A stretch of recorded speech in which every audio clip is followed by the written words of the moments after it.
নমস্কার বন্ধুরা, আমি মৌটুসী হোমকুক মৌটুসীতে সকলকে অনেক অনেক ভালোবাসার স্বাগত জানিয়ে আরও একটি রান্না নিয়ে চলে আসলাম আপনাদের সামনে। এটা একটি অতি পরিচিত রান্না এবং একটা ট্র্যাডিশনাল রান্না বলা যেতেই পারে, গোটা সেদ্ধ। বেশিরভাগ এদেশীয়দের মধ্যেই এই রান্নার প্রচলনটা আছে। আগে তো এই রান্নাটা ভীষণ নিয়ম মেনে করা হতো, মানে নিয়ম আছে অনেক কিছু, কিন্তু এখনকার দিনে অত নিয়ম তো কেউ আর মানে না। কারণ এই রান্নাটা যার জন্য করা হয় শীতল ষষ্ঠী, সেদিনকে উনুন জ্বালাতে নেই এবং গরম কিছু খেতে নেই।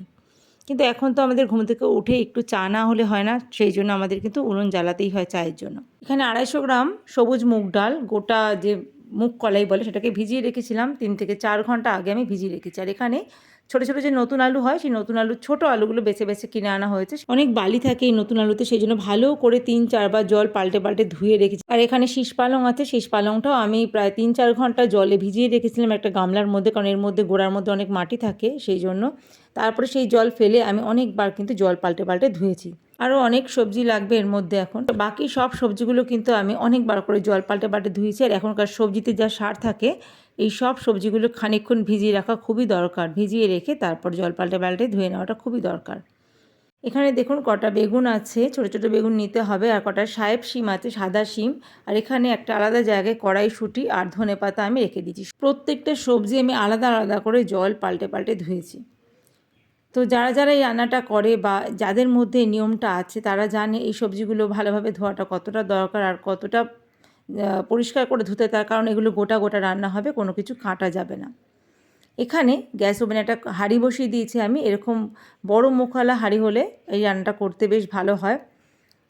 তো এবার হাঁড়ির মধ্যে দিয়ে দিলাম সেই ডালটা, সবুজ মুগ ডালটা আমি দিয়ে দিলাম, গোটা মুগ ডাল, অনেকে বলে মুগ কলাই।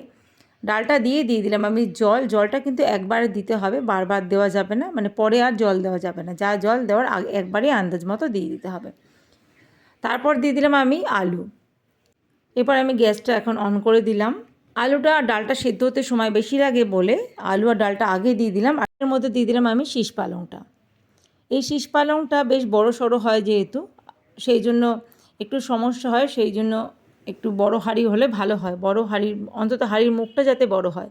তার মধ্যে আমি দিয়ে দিলাম স্বাদ মতো নুন। তারপর ঢাকা দিয়ে মিডিয়াম ফ্লেমে কিছুক্ষণ রান্নাটা করে নিয়েছি। তারপর ঢাকাটা খুলে নিয়েছি। দেখুন এখানে পালং শাকটা কিন্তু একদম মজে গেছে, আর আলুটাও প্রায় 50% সেদ্ধ হয়ে গেছে, ডালটাও প্রায় বড় বড় হয়ে গেছে সেদ্ধ হয়ে। এই সময় বাকি সবজিগুলো আমি এখন অল্প অল্প করে দিয়ে দেবো। দিয়ে দিলাম কড়াইশুঁটি, আর দিয়ে দেবো যেই শিমগুলো রেখেছিলাম সাদা শিম, সেগুলোও দিয়ে দেবো। আর এখানে লঙ্কা দিয়ে দিচ্ছি। সব সবজি কিন্তু এখানে গোটা গোটা, কোনো সবজির বোটাও ছাড়ানো যাবে না। আমি লঙ্কার যে বোটাগুলোও কিন্তু ফেলিনি। আর কম করে 6খানা করে সবজি দিতেই হবে, যেহেতু 6 ষষ্ঠী হয়, সেই জন্য 6টা করে দিতেই হবে। সব সবজি 6টা করে, এবার 6টার বেশি আপনি দিতে পারেন, কিন্তু 6টা দিতেই হবে। মানে শিম 6টা, বেগুন 6টা, আলু 6টা, কড়াইশুঁটি 6টা, কাঁচা লঙ্কা 6টা, এইভাবে সব সবজি 6টা করে দিতে হবে। 6টার কমে দেওয়া যাবে না। সবার শেষে দিয়ে দিলাম আমি বেগুনটা, কারণ বেগুনটা গলে গেলে, ঘেটে গেলে ভালো লাগবে না, সেই জন্য বেগুনটা সবার শেষে দিলাম, মানে ওপর দিকে থাকবে তাহলে। এবার আবারও ঢাকা দিয়ে আমি প্রায় 20 মিনিট রান্নাটা হতে দেব। সব সবজিগুলো এক এক করে দেওয়া হয়ে গেছে, এবার আমি এটা ঢেকে দেব। আর এই গোটা সিদ্ধর সাথে আমাদের এই কুলের চাটনি করতো আমার শাশুড়ি মা, সেই জন্য আমিও আজকে কুলের চাটনি করেছি, টমেটো আর কুল দিয়ে একটা চাটনি করেছি।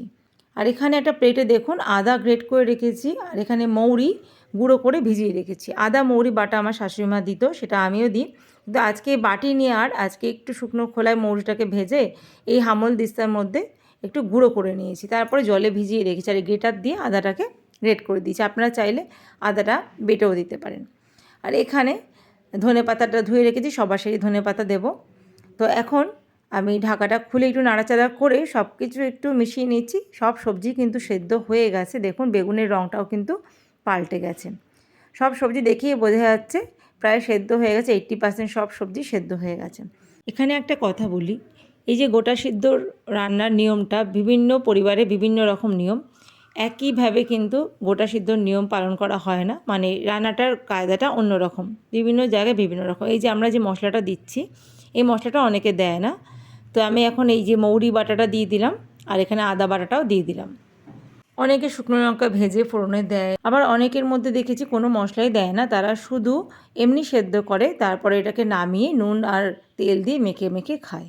সেই জন্যই ভাবলাম কথাটা বলে দিই, কারণ অনেকে হয়তো এই ভিডিওটা দেখে বলবে আমাদের এটা নিয়ম, আমাদের ওটা নিয়ম। সেই জন্যই বললাম অনেকে অনেক রকম নিয়ম আছে, এই গোটা সিদ্ধই নানা রকমভাবে অনেকের পরিবারে বানায়। তো আমাদের শ্বশুরবাড়ির নিয়ম এটাই, আদা মৌরি বাটা দেয়, আমার শাশুড়িমা দিত। সবার শেষে আমি দেখুন দিয়ে দিলাম ধনেপাতা, গোটা গোটা ধনেপাতা একদম ভালো করে ধুয়ে রেখেছিলাম, সেটা দিয়ে দিলাম। ধনেপাতাটা দিলে খুব সুন্দর একটা গন্ধ আসে, ভীষণ ভালো লাগে খেতে। আর এই গোটা সিদ্ধ রান্নাটা এত ভালো লাগে খেতে, এটা কিন্তু স্বাস্থ্যসম্মত একটা রান্না। এই বসন্তকালে, বসন্ত পঞ্চমীতে এটা কিন্তু খেলে খুব ভালো। সবার শেষে দিয়ে দিলাম কাঁচা সর্ষের তেল, ওপর থেকে ছড়িয়ে দিচ্ছি দেখুন। এই কাঁচা সর্ষের তেলটা অনেকের নিয়মে নাও থাকতে পারে, আবার অনেকের থাকতে পারে। তো আমাদের যা যা নিয়ম আছে, আমার শাশুড়িমা যেটা দেখিয়ে দিয়ে গেছেন সেই নিয়মেই আমি গোটা সিদ্ধটা বানাই প্রতি বছর। এখন হাই ফ্লেমে 5 মিনিট আমি ফুটিয়ে নেব, আর ঢাকা দেব না। তো এখানে আমাদের গোটা সিদ্ধ একদম রেডি বন্ধুরা। আর এই ঝোলের পরিমাণটা যে যেমন পছন্দ করে সেইভাবে দিতে পারে। আমাদের ঘরে আমার হাজব্যান্ড একটু ঝোল ঝোল খেতে ভালোবাসে, তাই জন্য আমি জলটা একটু বেশি দিয়েছি, কারণ পরে আর জল দেওয়া যাবে না। আর অনেকে এটা একটু ঝোল কম রাখে, একটুখানি মাখা মাখা করে। আমার যেমন মাখা মাখাটাই বেশি ভালো লাগে। সেটা কোনো নিয়ম না, সেটা যার যেরকম ইচ্ছা সেটা করতেই পারে। এখানে আমার গোটা সিদ্ধ একদম রেডি বন্ধুরা। এটা সরস্বতী পুজোর দিন সন্ধেবেলা রান্না করতে হয়, আর সরস্বতী পুজোর পরের দিন মানে শীতল ষষ্ঠীর দিনকে এটা খেতে হয়। পান্তা ভাতের সাথে গোটা সিদ্ধ পরিবেশন করি আমরা। আর সাথে কুলের চাটনি থাকে, অন্যান্য আরও কিছু রান্না করলে সেটা থাকে, যেমন আলুর দম করি, অনেক সময় বাঁধাকপি তরকারি করি। এই গোটা সিদ্ধটা আজকে ঢাকা দিয়ে রেখে দেবো, পরের দিন আমরা এটা শীতল পান্তার সাথে পরিবেশন করব। সজনে ফুলটা আমার কাছে আজকে ছিল না, তাই জন্য সজনে ফুলটা আমি দিতে পারিনি। সজনে ফুলটা কিন্তু দিতে হয়। তো বন্ধুরা, পরের দিন একটু ভিডিও ক্লিপ আপনার সাথে শেয়ার করলাম, এই যে গোটা সিদ্ধর সঙ্গে শীতল পান্তা। সন্তানদের মঙ্গল কামনায় সন্তানের মায়েরা এই ষষ্ঠীটা পালন করে থাকে। তো বন্ধুরা, আজকে এই ভিডিওটা কেমন লাগলো অবশ্যই কমেন্ট বক্সে লিখে জানাবেন। ভিডিওতে একটা লাইক দিয়ে যাবেন। দেখা হবে আবার নতুন একটা ভিডিওর সাথে। ভালো থাকবেন সবাই, থ্যাংক ইউ।